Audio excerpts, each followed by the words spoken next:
Okay, hello guys, this is your friend Maltanan speaking, and today I've got something really special. And I know I say that a lot, but what you see right now is going to be live and it's not going to be edited, since I'm working on this shot, and I thought I wanted to show you how I do it, you know, the keying, because as you can see the key here is a pretty nasty one, and I wanted to do a tutorial how to key that. So I thought I'll just record live as I work. So all the screw-ups that you're going to see are real. It's not directed in any way, and maybe I'll just, you know, cut out the stuff where I just sit around and scratch my head trying to solve the problem. But okay, so let's just start. I'm actually thinking about using my pixel sampler for this. You know, to get the better key color, but on the other hand I don't see that the lighting is changing a lot. I mean, it's not changing, so I don't think we actually need it.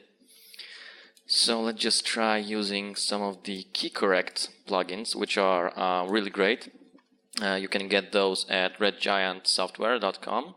And first of all, let's apply the DR factor, which basically, you know, decreases the amount of undersampling that goes on in the DV footage.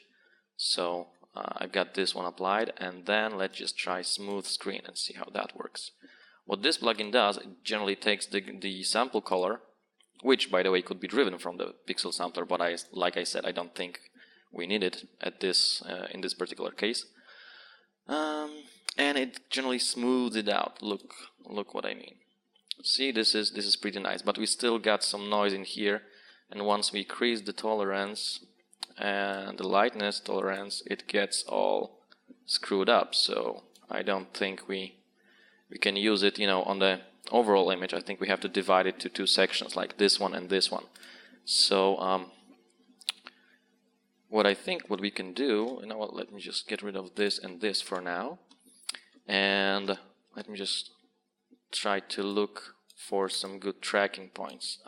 I hate working on this small screen, it's so uncomfortable.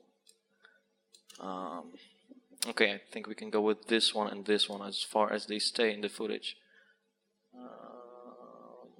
Yeah, they do. That's going to be a pretty good track, I think. So let's bring up the tracker controls and let's just try that. Tracker point number 1, this is it, and we also want to track the rotation and scale just in case, and this point right here. Okay, so let's just give it a try and track forwards. This is the part that I will probably edit out because there's nothing interesting in here. Okay guys, so the tracking is done, and I think we can close this down. Oh no, we can't. First, what we need to do is we need to create a new null object. Now let's call this TD for tracking data, and we want to edit target, set it to TD, and then apply the tracking data to it. And this is going to make our lives so much easier. Well, I wish it did, but it's only going to help us with the keying. No universal solution, you know, for being happy in life, unfortunately. Maybe I'll come up with this one later.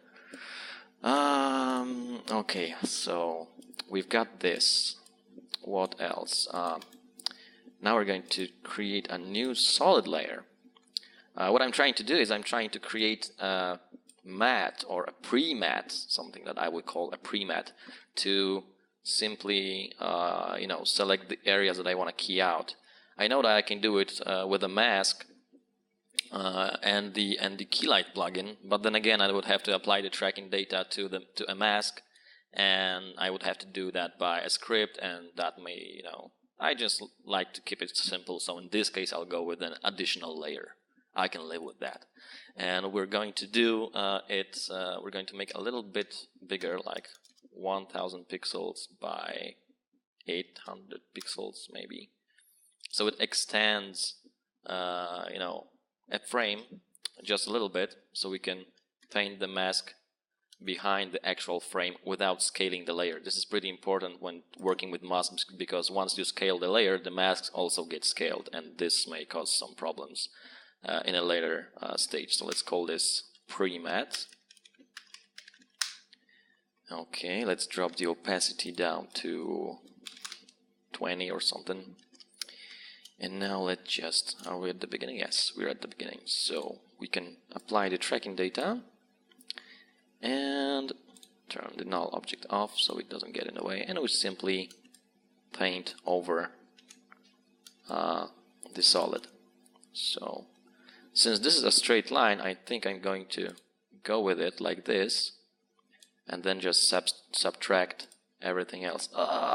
What's this? Roto Bezier turned on. Okay, let's try that right now. That's a pretty good match right there. Let's go forward like this, and okay, and in here as well.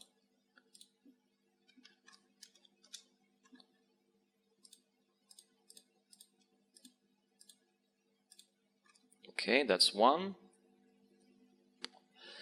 And the second one, let's do it like this, so we just subtract all this area in here,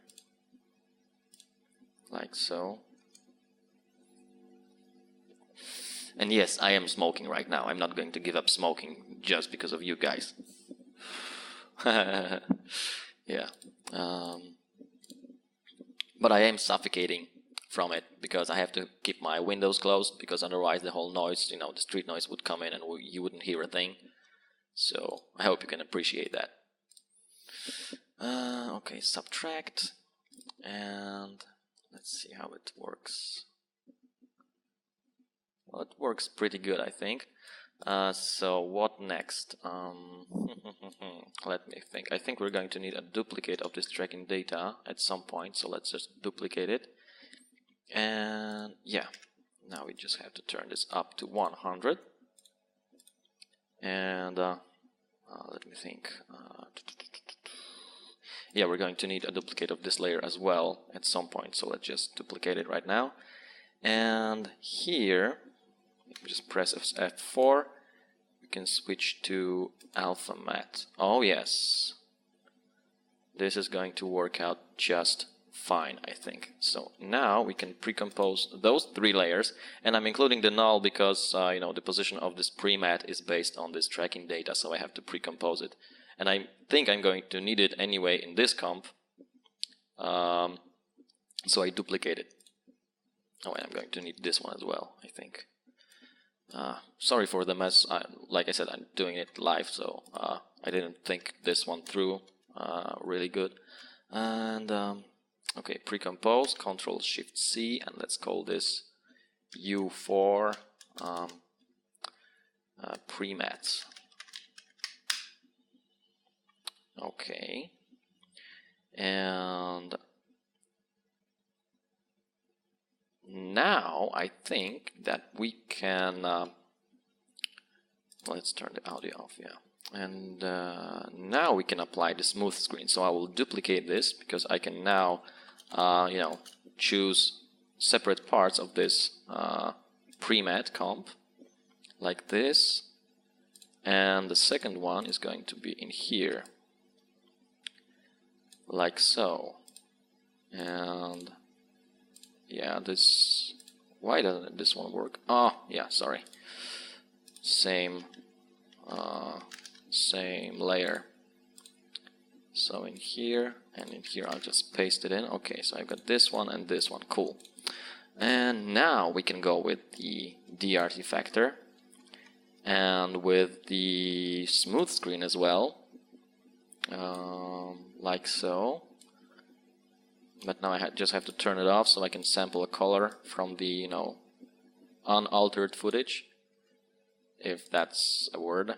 Yeah, now I can just pump up the tolerance value for the luminance and the hue tolerance as well. So something like this maybe, but I would like to leave this highlight in here. So maybe I'll just choose a different color, a little bit darker maybe. How's this one doing? Oh yeah, this one is much better, and a little bit of lightness as well. Okay, and now I think we are ready to apply Keylight. Keylight 1.2, and simply choose a color. That's actually not that bad, but I think we can do better. Let's just try a different color once again. Maybe I should use the pixel sampler after all. And you know what, I may actually use it anyway. Okay, like this, and like this, and like this. Yeah, I think we can live with that. Okay, so this is it, and let's do the same thing for the second window. So let's select it and apply the artifactor, and then smooth screen, and like this, and turn it on. Oh yeah, that works pretty well. That really does work well. And Keylight.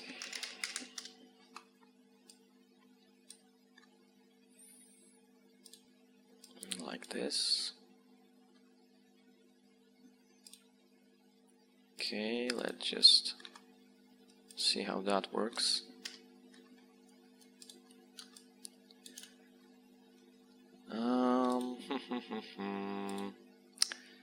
Not bad actually. I think this is not bad at all. See, we have this nice bluish highlight in here, and what I'm going to put in the background is some, snowy mountains, stuff like that, because this is supposed to be Greenland. So yeah. What next? Yes, now we have to somehow use the rest of the image and just subtract what we have in here. So yeah, to do that we're actually going to use this premet. Yeah, this was a good idea to duplicate it, and let's bind it to this null object as well, so this could follow along. Very good. You know what, let me just save it, and we should go with the inverted alpha. Okay, that's good, but we do have some problems in here, and since we have this layer in here, I just think that we can use the expand tool. Let me just turn the masks off for a second and see how this expand will work. Ah, sorry, wrong direction. -2 maybe. -3. -1 maybe. Yeah, this one works okay. And what? Maybe feather this out a bit. 2 pixels. Ah, we get this nasty edge again. Okay, so that went pretty well, I guess. Well, the next thing to do is to do some color correction and stuff like that. Boring stuff, basically.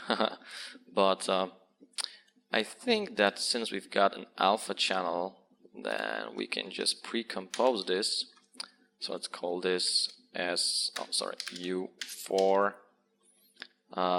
with alpha.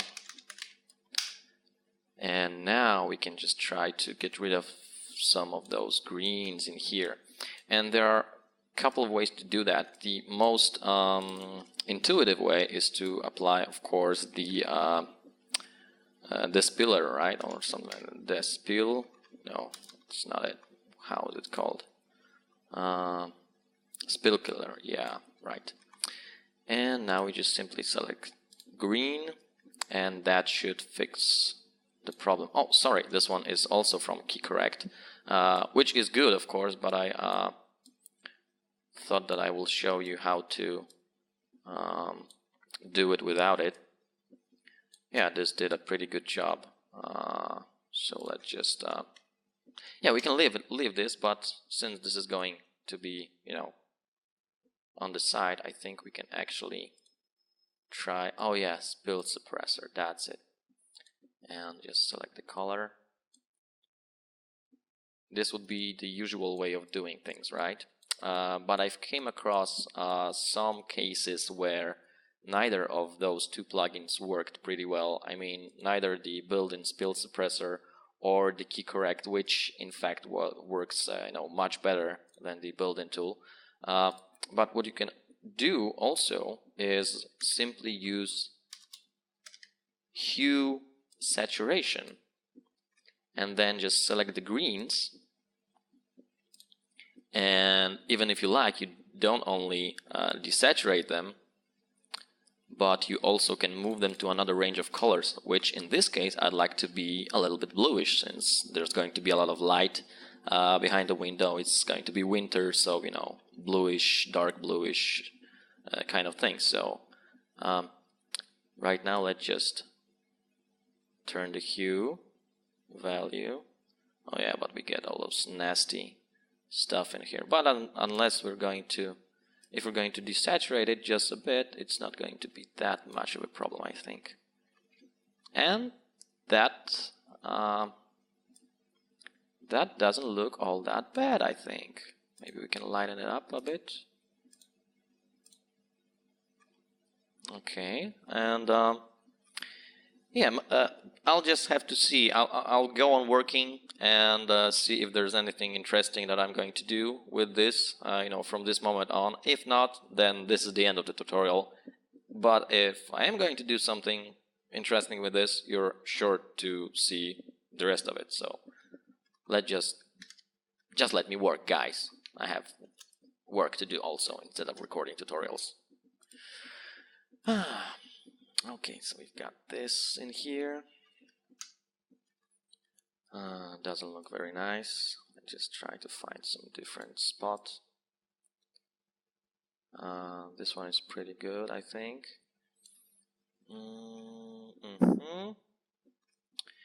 And I think I will also need the tracking data that we've used in this pre-comp. So let me just go in here, copy this one, and move back to the final comp.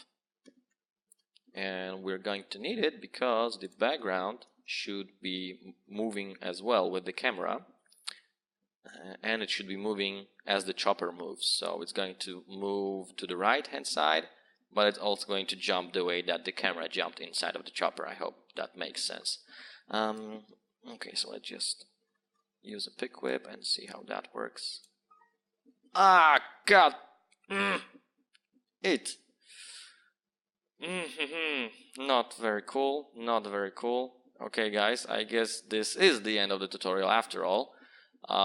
So I hope you've enjoyed it anyway, and I hope I've got a saved version somewhere so I can continue and maybe record the rest of this tutorial. Okay, until next time, cheers. Okay guys, I'm back after all. Autosave is a great feature in After Effects. But I had to redo some stuff from scratch, you know, before I pre-composed this layer. And I also put the tracking data again in here, and I also duplicated the original footage layer, you know, just in case I need it. So what shall we do with this at this moment? Oh yeah, I was supposed to put the background in. Maybe, you know, I'll just... Why I'm working in 16? 8 is okay for this case. Okay, let me just put the background in again, and let's just hope it won't crash this time. My system is running pretty slow today, something's wrong and I don't have enough time to see what's going on, so... Oh yeah, I also have to do the color correction on the edges. Okay, so let's just do it right now again. So hue, sorry, you're already seen this one, but like I said, this is live. And in fact, one of my viewers, Bogdan, hi Bogdan, is watching this live as I'm recording this, because this is also a hotline session. So I don't know if they can hear you, Bogdan, but you can say hi to all the viewers. He just said hi everybody. I don't know if you heard it, but he's here. Okay, so let me just go to the greens again, and what? Oh yeah, move the hue towards the blues, and desaturate it a bit, and maybe lighten it a bit. Okay. Yeah, that looks a little bit better. I'll probably work on this a little bit more a bit later. And yeah, the background is definitely, you know, too sharp, too contrasted. It should be in the distance, so it should be more what's the word, pale, I guess. So let's try brightness contrast on this one. Simple brightness contrast. If I lower the contrast and pop the brightness up, it should be working or not. Now what, maybe let's just try hue saturation. I'm not thinking straight when I'm recording, that's why I always try to prepare the recordings. What am I doing? I'm changing the hue value. This is not what I want. Lightness, oh yeah, this is the one. Maybe just pop up the saturation just a little bit, so we get a little bit of those bluish areas. And I think we can also blur it out just a bit, so fast blur. And repeat edge pixels, and what, like 4 maybe. Yeah, that looks okay. And we're also going to need some light spill in here. If you're not familiar with that, the light spill is basically the light that comes from behind a keyed footage. So here we should, this is the same thing that happens with a green spill, right? When you're shooting on a green screen, you get all those green areas on the edges. So in this case we should get white and blue, and I think we'll move to that at some point. But now let's just stick with what we were supposed to do. So let's just apply the tracking data, save the damn thing so it doesn't crash us again, I hope, and see how that looks so far.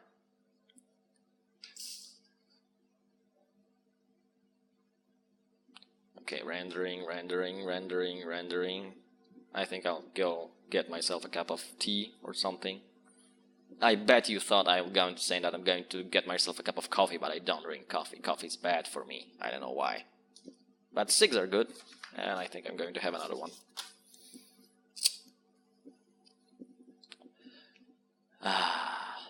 That's nice. Okay, let's see how it looks. Okay, the background moves along with the camera. That's good.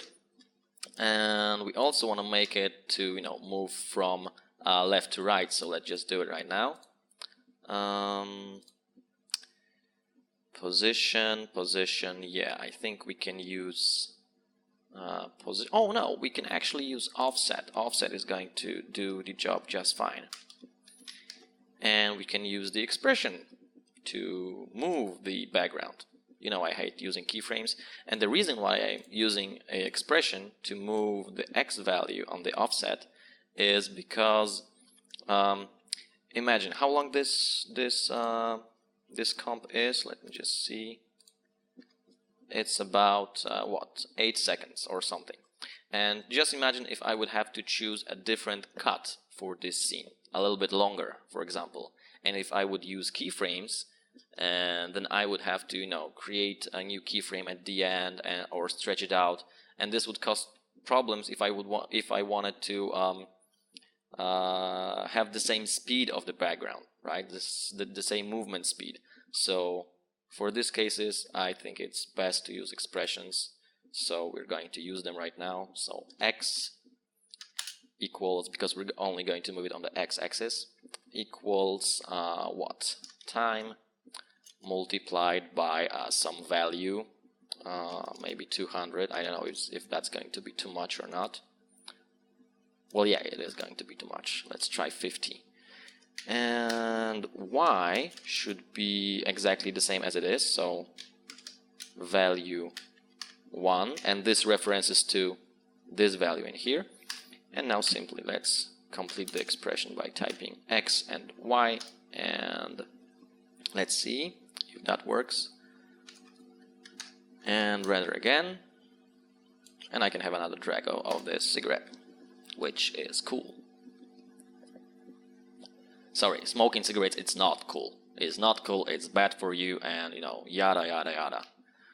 Well, we basically definitely have a problem in here, but we'll not have to worry about that at this point, because we can simply pre-compose the background and make it loop, or just choose a different part of background to be moving. Okay. Now what? Let me just move to the half res maybe. And since this is a screen recording, you're not going to see a difference probably. Maybe I'll just click on the preserve edges, which makes it a little bit higher quality.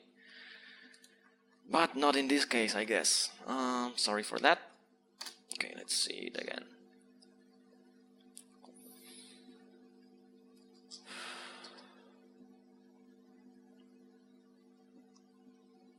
And for those of you who are wondering, this is a interior of the actual chopper, and this is a scene from a movie that we're working on, you know, in our free time, which we don't have, just for our own amusement.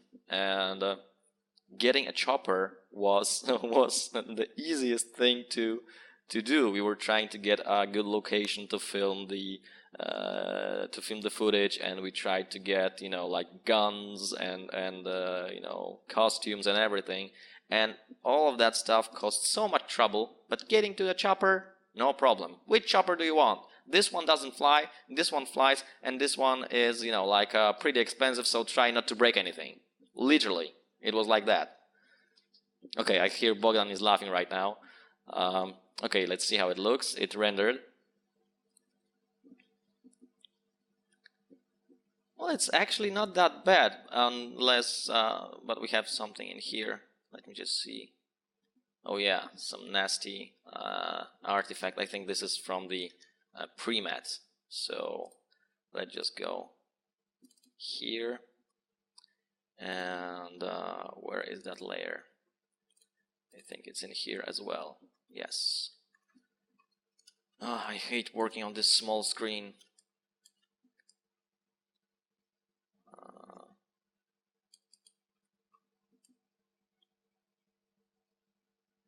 Where I don't see anything in here. Do you? I certainly don't. And it's a stupid thing of me to ask you if you see it, because you can't respond, right? Yes, this is because of the mask that I use in here. Okay, we can fix that easily just by clicking on the mask and just expanding it like this. Okay, this should fix the problem. And let's see if it is fixed. Yes, it is. Very good. But what is this? It stays in the same place all the time. Yeah, and probably it's also an artifact from the mat. You know what? Let me just see if this is a transparent area or not. Yeah, probably is. Okay. So this is also something from this mat in here, and I guess we can fix it as well by going where? Going here. Sorry guys, it's taking so long. Like I said, this is live, so hope you can forgive me. -5, will this fix the problem? No, it doesn't. Okay, so I guess we have to try with this one. And expand -2. Whoa, wrong direction. Okay, that's fixed. Okay, cool. And close this one down. And let's just try a different part of the footage in here so we don't get the nasty edge like we did before.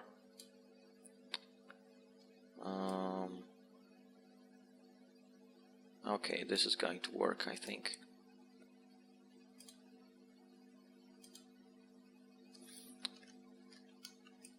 Is everything okay in here?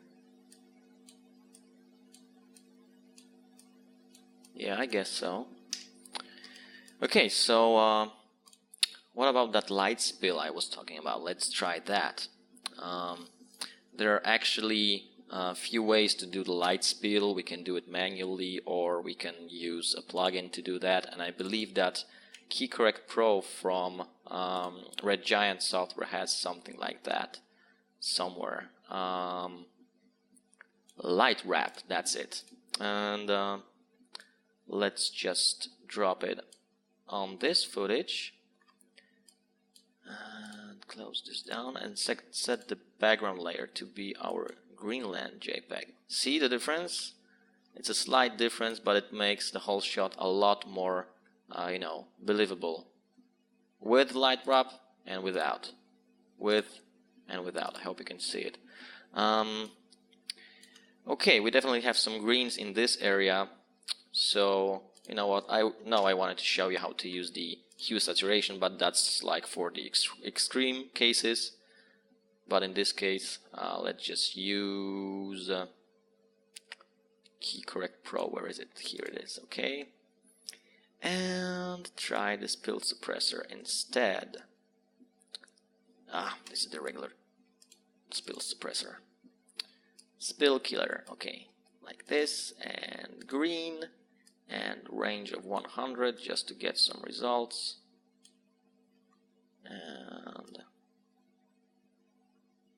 see what happens. And this is exactly why sometimes it is good to use hue saturation instead of those kind of plugins. But I guess we can go with this footage. And yeah, I guess that's it. That is ready to be pre-rendered or rendered, and then just for some final compositing like letterboxing and color correction. But this is the part that I always do at the end, after all the effects are in place, because each shot has to match the shots around it. So I cannot do a color correction on this one without seeing the other ones. I hope that makes sense. I hope you've enjoyed this one. This quick live session, and you should also thank Bogdan, because he's the one who requested this, and it just so happens that I was working on the same thing. So this is why I'm recording this, and you should check out the support link on my website. You can learn all about the Hotline, which is exactly what Bogdan is using at this moment. So I hope you've enjoyed it, and see you next time. Happy After Effecting.